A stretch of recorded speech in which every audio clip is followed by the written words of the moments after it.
Tengan una cordial bienvenida a este segundo capítulo de lo que es Likaya, nuestro canal de YouTube. Y en esta ocasión vamos a ver a un conocido literato que es Franz Kafka. Pero en esta ocasión nos vamos a dedicar a aproximarnos a su universo narrativo desde algunos relatos cortos que veremos avanzado ya el programa. Para comenzar, a modo de introducción podríamos situar un poco, brevemente, lo que es la biografía de Franz Kafka. Kafka nació en Praga en 1883 y murió en 1924. Vivió un poco más de 40 años en lo que fue en sus orígenes el Imperio Austrohúngaro en los años de su nacimiento, lo que es actualmente la República Checa. Por supuesto que este autor tiene mucho reconocimiento por obras tales como La Metamorfosis, El Castillo, El Proceso, que son sus grandes novelas difundidas en la historia de la humanidad. Lo cual quizás nombraremos algunos detalles de esas obras, pero en este programa de hoy solo nos abocaremos a atender estos relatos breves que son posteriores a la Metamorfosis y hasta sus últimos años de vida. Es interesante destacar de Kafka que, que su estilo al escribir es sumamente riguroso, es condensado, es claro, sencillo en cuanto a las palabras o a la redacción que ocupa. A su vez, su lenguaje, como él lo plantea, se presta y se siente, se palpa que su intención también como autor es que tenga un fin alegórico su lenguaje, su comunicación, su narrativa. Por lo cual, esto da pie a que se preste a varias interpretaciones del mismo relato. Y al interpretar o reinterpretar o ahondar en diferentes perspectivas, esto le da una complejidad en su mensaje interno, no en tanto en cómo comprender ese lenguaje. Eso es sumamente interesante también de Kafka. Un aspecto bien interesante a entender de este autor, en términos generales de toda su obra, es que se aleja de explicar o fundamentar las causalidades que determinan a ciertos personajes, sobre todo los puntos de orígenes, lo cual podría intrigar al lector muchas veces a querer saber ese origen eh, detonador, porque muchas veces ese origen que vemos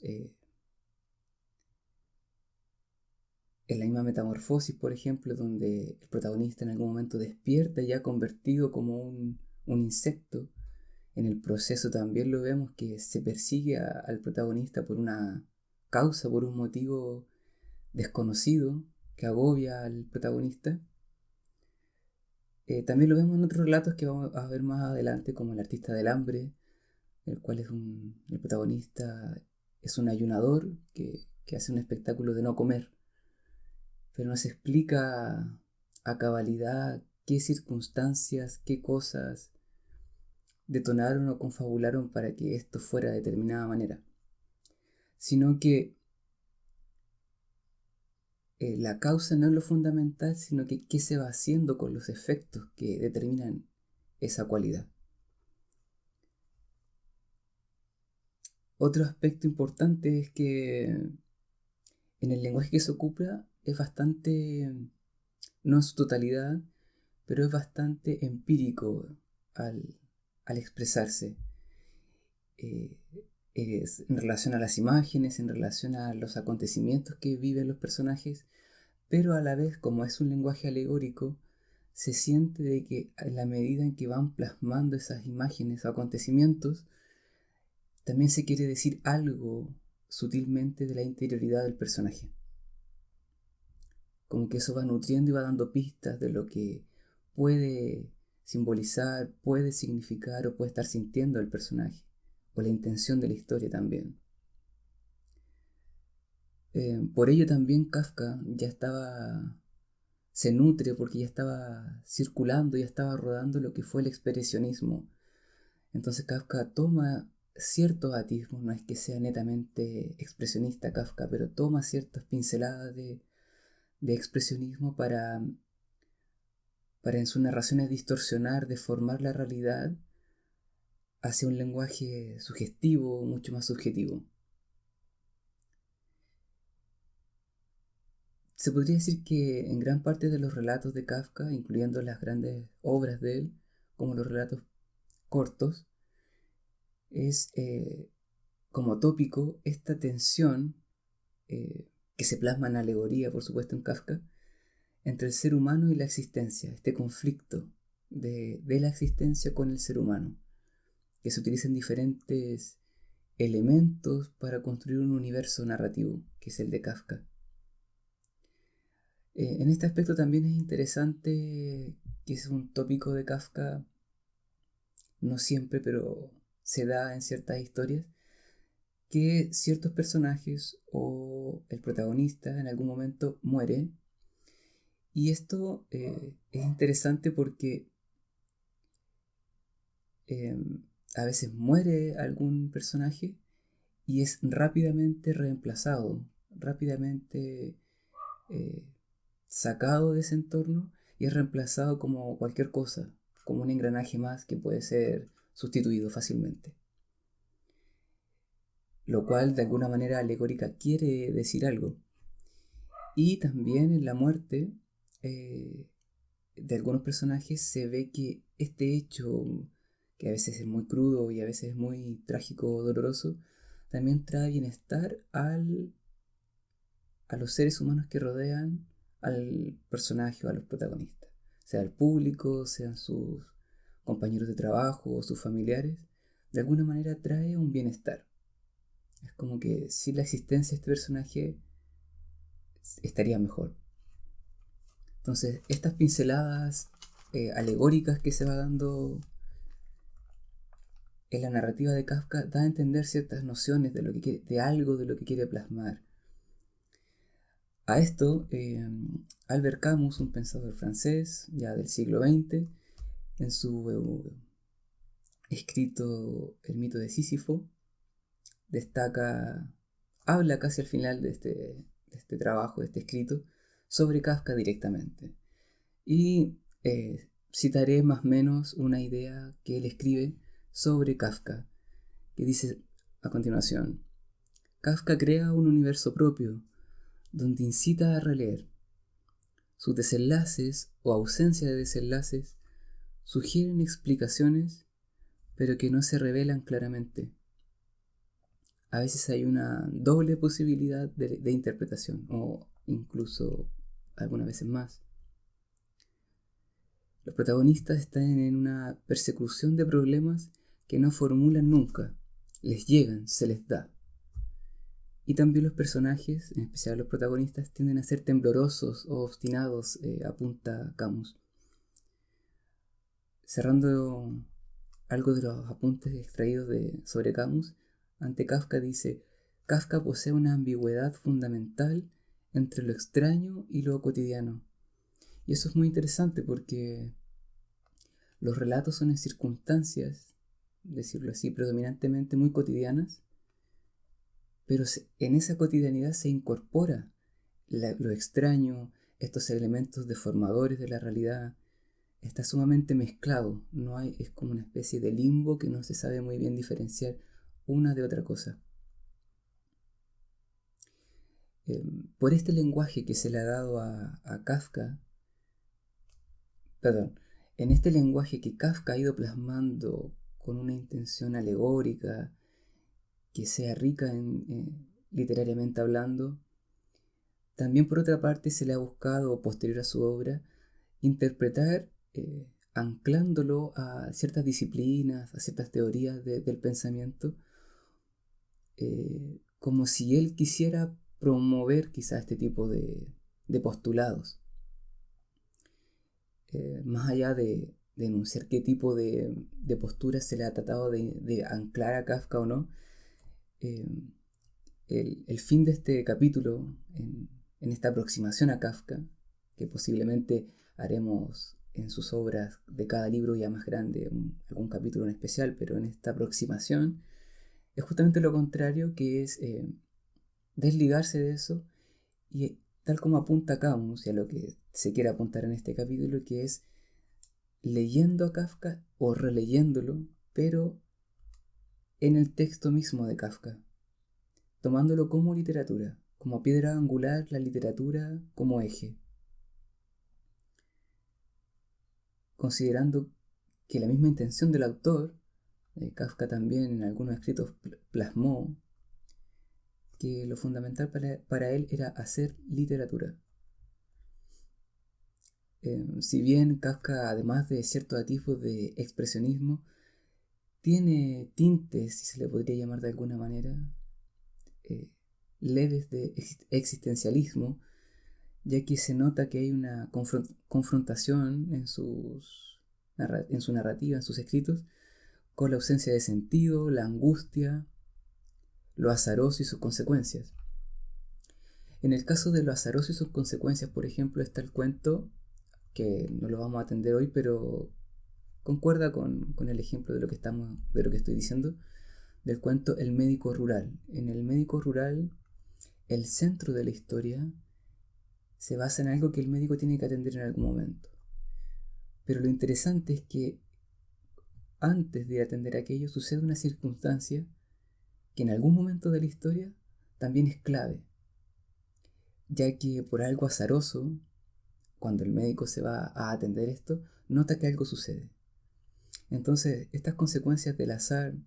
de que prácticamente toda la historia del cuento El médico rural se centra en algo que va a atender el médico, se mezcla, se teje, se entrelaza con este detalle que yo que se podía detonar, este acontecimiento que pasa justo al momento en que él se está yendo y que es tan relevante, sobre todo en su actuar, en su conciencia, algo que está latente ahí, que podría darse como una tragedia periférica al cuento en sí mismo, de la fundamental, a lo fundamental de la historia. Pero a lo que vamos a ver hoy son tres relatos de un mundo, de un contexto que aborda Kafka, y otros tres de otro contexto, y un último relato breve que es algo externo. Pero estos tres cuentos de la primera parte que vamos a ver tienen que ver con un mundo que es en relación a lo circense y el otro es en relación a lo animal. En cuanto al mundo circense, están los relatos titulados El artista del hambre, El artista del trapecio y En la galería. En cuanto al artista del hambre, el protagonista, como ya he mencionado, es un ayunador que de alguna u otra circunstancias llega a montar su espectáculo en un circo. Este ayunador no come por largas extensiones de tiempo y esto la gente lo veía y dudaba, o siempre estaban como atentos a poner a prueba a este tipo de espectáculo. Lo interesante es que este ayunador se le hacía fácil, no mostraba mucha dificultad en pasar mucho tiempo sin comer. Ahora lo interesante es que en algún momento de este relato, que es lo central, más allá de contar detalladamente cada relato, es que este ayunador, este protagonista, este artista del hambre, en determinado momento del cuento dice, expresa, porque es muy reservado, habla muy poco, pero en algún momento dice, y cito brevemente, tengo que ayunar necesariamente, no puedo evitarlo, porque nunca encontré comida que me gustara. Y este punto, si uno lo va leyendo dentro del relato, tiene una suma conexión con el mensaje, no tan solo del hambre en sí misma, empírica, sino que hay un mensaje que se va construyendo de trasfondo alegóricamente, que es algo muy característico de Kafka. Lo interesante es que este personaje, a pesar de que es muy delgado, muy débil, tiene muy pocos movimientos, tiene una fuerza de convicción muy fuerte en desarrollar esto, ya sea tanto por una necesidad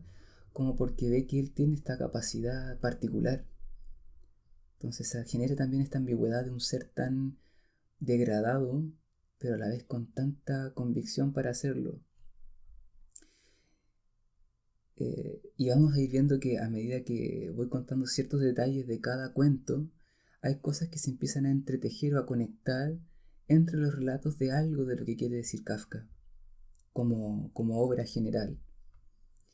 En el otro cuento está el artista del trapecio, que estamos en la sección de lo que estamos viendo del mundo circense. En este segundo relato, el protagonista vive en un trapecio, arriba, en un solo trapecio. Es interesante que se plasma de alguna manera que para él el sentido de esto, porque pasa la mayor parte de su vida en esto, es estar en forma y mantener la perfección de su arte. Pero también a su vez está este escaso contacto humano. Es muy escaso el contacto humano que él tiene. Siempre está de lejos. En el circo de alguna manera siempre buscan atenderlo, evitando en su mayoría cualquier manera de que él baje del trapecio. A excepción de cuando este circo se traslada y se busca de alguna manera como adaptar la mayor manera para que él pueda estar cómodo en estos traslados de ciudad del circo. Lo interesante aquí es que en algún determinado momento este artista del trapecio, por alguna circunstancia que se va entretejiendo en el relato, decide que quiere, además de un trapecio, agregar otro trapecio para ampliar su arte. Y ciertas señales, más allá de contar el relato completo, es que se logra apreciar que cuando él decide ampliar este arte, también se le empiezan a marcar rasgos de vejez en su rostro. Entonces ahí también hay una vinculación entre entre diferentes cosas, pero podría ser también entre la ambición de expandirse y la degradación que aquello conlleva. Y el último cuento es sobre la sección circense, titulado En la galería. En este relato la protagonista es una amazona circense, que también es un relato muy breve, pero en esta condensación de lenguaje siempre se dan palabras clave que ayudan de alguna manera, insinúan hacia dónde apunta el relato. En este caso, esta amazona se sitúa por el narrador en dos circunstancias, que una es una fantasiosa dentro del relato, una hipotética, donde a esta amazona se le ovaciona, logra este triunfo de la audiencia del circo, pero dando un espectáculo donde se le trata muy mal y se le exige mucho para que logre dar este espectáculo. Se le trata muy mal ahí mismo, en frente de los espectadores. Y lo interesante es que el espectador, uno de los espectadores que está en la galería, en esta versión fantasiosa dentro del relato, irrumpe en este, en este escenario para detener esto, para detener ese número como para que la dejasen de tratar así. Lo interesante es que en el relato real dentro de la historia, esto no sucede. A la amazona se le trata bien, con mucha cordialidad de parte de los mismos circenses que la ayudan en el espectáculo, pero se da que la audiencia aplaude de una manera muy opaca, muy apaciguada. Eso es muy interesante porque se hace un giro en que el mismo espectador que en el escenario anterior hubiera irrumpido para detener este escenario, al ver esta situación tan apacible, se siente entristecido. Entonces, también ahí hay una pujanza de algo que quiere nombrar Kafka en relación a lo que es el espectáculo. Qué cosas a veces dan una ovación en base a un espectáculo con ciertas características. Eso en cuanto a los relatos cortos del mundo circense. En cuanto a la segunda sección, que tiene que ver con lo animal, tenemos 3 relatos, que uno se llama Informe para una academia, tenemos otro que se llama Un nuevo abogado y Los chacales y árabes. En cuanto al primero, que sería Informe para una academia, el protagonista, es interesante este relato que es un poco más extenso que los otros. El protagonista es un mono que a la vez es el mismo que redacta este relato que hace Kafka, que a la vez es un informe para una academia científica. Y lo interesante es que este mono va contando que su historia, que se fue alejando cada vez más de su animalidad, de sus orígenes y sus recuerdos animales se fueron haciendo cada vez más lejanos, parte con que él fue capturado en su hábitat por una tripulación. Y en esta captura se le sube a un barco para llevarlo a un país determinado donde va a ser recibido. Lo interesante es que a él le pasa algo muy importante, detonante, en la jaula donde está encerrado dentro de la tripulación, en este transcurso entre el hábitat al país donde es llevado como capturado, en que él asume que esta jaula donde está no tiene ningún tipo de salida. Y él lo manifiesta, el mismo mono, que de una manera no tan humana, sino que más bien animal, él empieza a darse cuenta de esto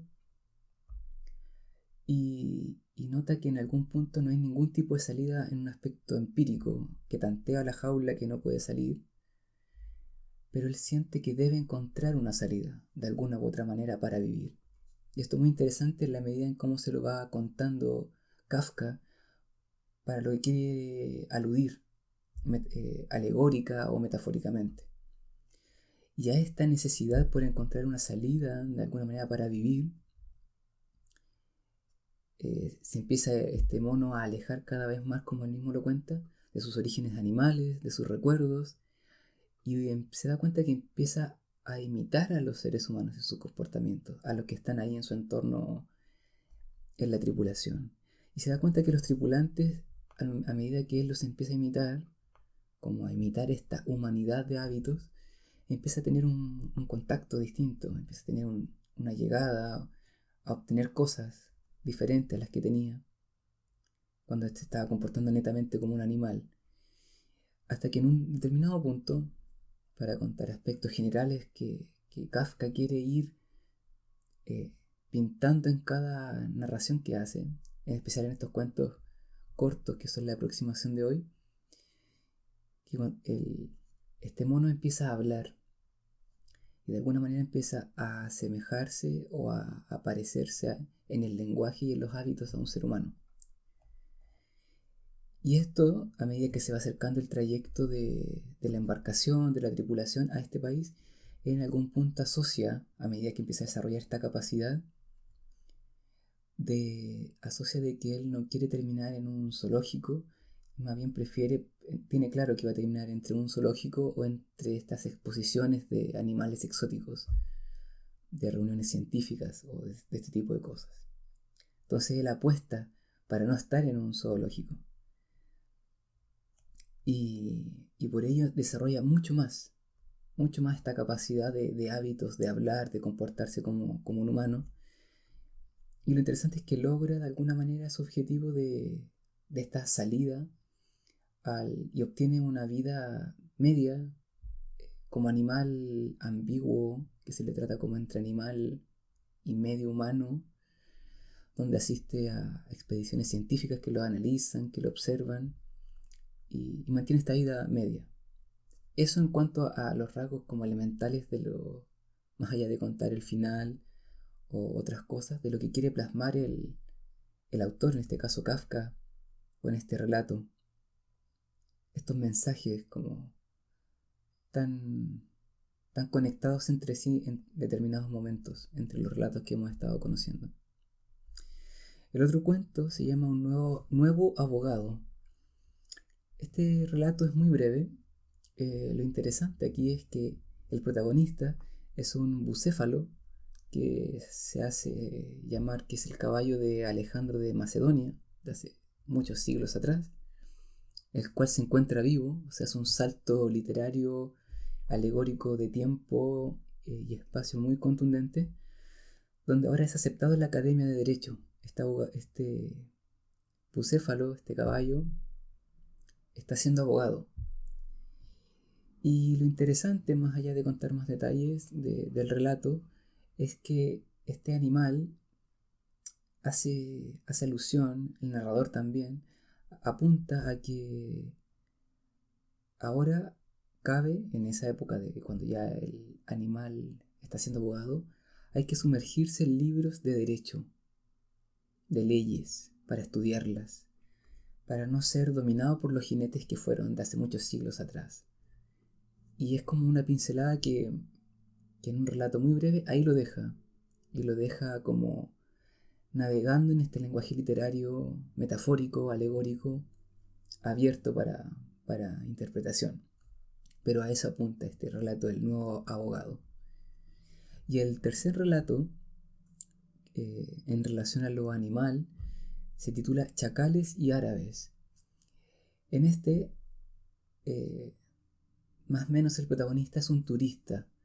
que a medida que avanza el relato se empieza a saber quién es, pero es una persona cualquiera, un turista, al cual está en un ambiente cerca de que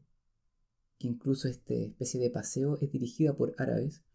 por lo que uno puede sospechar, aunque no se dice más o menos en qué territorio puede ser. Lo interesante es que en determinado momento a este turista se le acercan los chacales, estos animales, como especie de similares como a los coyotes, si se le puede emparentar con algo, y estos chacales se le acercan y uno le habla. Bueno, después otros también le hablan, pero uno en particular le habla. Y le dice a este turista, que a medida que avanza el relato es un turista europeo del norte de Europa, le expresa que muchas generaciones de chacales, de su familia de chacales, lo han estado esperando a este turista. Porque estos chacales tienen una pugna con los árabes, con los cuales conviven ahí. A lo que en algún momento del relato, uno de los árabes, que es el que lo guía a este turista por este trayecto, le cuenta que todos los chacales creen que cualquier europeo que venga es un enviado por el destino para salvarlos. Lo interesante también es que también se cuenta de alguna manera por qué los árabes no matan a los chacales. Hay una especie de complicidad. Pero lo interesante es que está esta especie de metáfora, de alegoría, siempre reincidiendo en Kafka, con este lenguaje de que hay algo que quiere decir, pero no quiere anclarlo a algo tan determinado. Es como que ocupara ciertos elementos en la historia de la humanidad quizás, pero llevándolo a un mundo de fantasía o de alegoría también, porque queda muy abierto en muchos aspectos. Y en relación ya terminando la sección de lo animal, el último cuento es algo muy interesante, es un relato también muy breve, que no tiene que ver ni con lo animal ni con lo circense que hemos abordado en este capítulo, pero que es muy rico y cabe mencionarlo en un capítulo donde se están abordando relatos breves de Kafka, que se titula Preocupaciones de un cabeza de familia, este cuento. Lo interesante es que el protagonista se llama Odradek, el cual es interesante ahí lo que aborda la etimología o lo que no aborda la etimología de su nombre que cuenta el narrador de este cuento, que es un ser que vive, por decir, pero es como una especie de objeto que es un carrete de hilo, que tiene una forma de estrella. Y esto es interesante porque de nuevo se cae en estos elementos que Kafka de alguna manera da mensajes, da pistas, da dónde quiere apuntar. Dice que es un carrete de hilo con forma de estrella. Pero aquí viene interesante, con trozos de hilo viejos y nudos. O sea, este personaje tiene nudos, viejos, hilos, y pareciera que está roto o dañado. Este personaje, Odradek o Odradek, es reservado y se encuentra dentro de una casa, de la casa de este cabeza de familia, que de alguna manera a veces también cuenta un poco que lo ve dentro de la casa, que es un ser muy reservado, que se ve en ciertos rincones. Y cuando se le puede tener o accede a tener ciertas conversaciones, es muy breve al comunicarse y suele mencionar cuál es su nombre y suele mencionar que es de un domicilio desconocido. Y a esto es muy interesante anclar, ya más o menos en la época en la que se sitúa el relato, ya estaba circulando todo lo que era la obra de Freud, y en especial ya estaba circulando también lo que era su obra La interpretación de los sueños, entre otras también, pero en esta también en explícito, este autor Freud explica lo que son el lenguaje de los sueños, de alguna manera va investigando, él cuenta de manera muy interesante porque a medida que lo cuenta esta investigación que tiene sobre los sueños, entiende estos tropiezos, estos cuestionamientos que se hace, porque está llegando a un mundo muy extraño y desconocido, en donde de alguna u otra manera él palpa que hay una tendencia, es una tendencia en aspectos muy generales, en que el ser humano, cuando sueña con una casa y con los interiores de las casas, hay un vínculo con la interioridad del ser humano, con la interioridad proyectada en sí mismo. Y los elementos que se ven dentro de la casa tienen que ver con elementos que están de una manera profunda y tal vez poco consciente de sí mismo. Y en este aspecto es interesante tomar, más allá de tomar esta pequeña pincelada de lo que plantea Freud, como con un puente a lo que eh, redacta Kafka, más allá para aterrizar en algo puntual, en que este elemento narrativo de Odradek, este elemento tan extraño, está dentro de la casa y hay una preocupación por este cabecera de familia que le llama mucho la atención, este ser que está ahí, que tiene estas cualidades, que es callado, que viene desde algún lugar desconocido. Entonces vemos que siempre está este extrañamiento dentro de lo cotidiano, la casa que se supone que es nuestro lugar más, eh, nos sentimos más cómodos, más tranquilos, ahí mismo está este lugar, esta fisura, esta grieta que nos tormenta. Eh, Sin duda Kafka es mucho más, sin duda lo abordaré con sus obras más conocidas, pero es importante aproximarse a paso tranquilo, a leerlo, a centrarse en leerlo más que leer las interpretaciones que lo anclan. Lo interesante es que Kafka tiene su propio universo también, como lo señalaba Camus, y que apunta a aspectos que hablan de la fragilidad del ser humano, de los tormentos. También está esto de que selecciona seres humanos con cualidades que tienen una obstinación, una obsesión, una fijeza por ciertas cosas, que lo envuelven y que eso gatilla que su mundo se configure todo en ese punto. Que pareciera ser que también hay una vinculación con algo de él, ya que a él le parecía muy importante su literatura y era muy exigente en cuanto a abordarla. Eh, por lo tanto, esta es una invitación a leer a Kafka, a abrirse a él y muchas veces a que cuando damos la primera lectura no se va a entender a cabalidad lo que quiere decir el mensaje, sino que hay que retraerse, y volver y retornar y siempre estar atento a ciertos elementos que lo anclan a cada relato para entender de alguna u otra manera o saborear lo que quiere llegar a dar el autor. Y que usa este elemento como alegoría tan enriquecedor porque por supuesto que se puede fantasear en hacia qué quiere apuntar, pero siempre está esa grieta que no cierra, que él quiso dejar como misterio literario. Así que a leer Kafka y nos estamos viendo.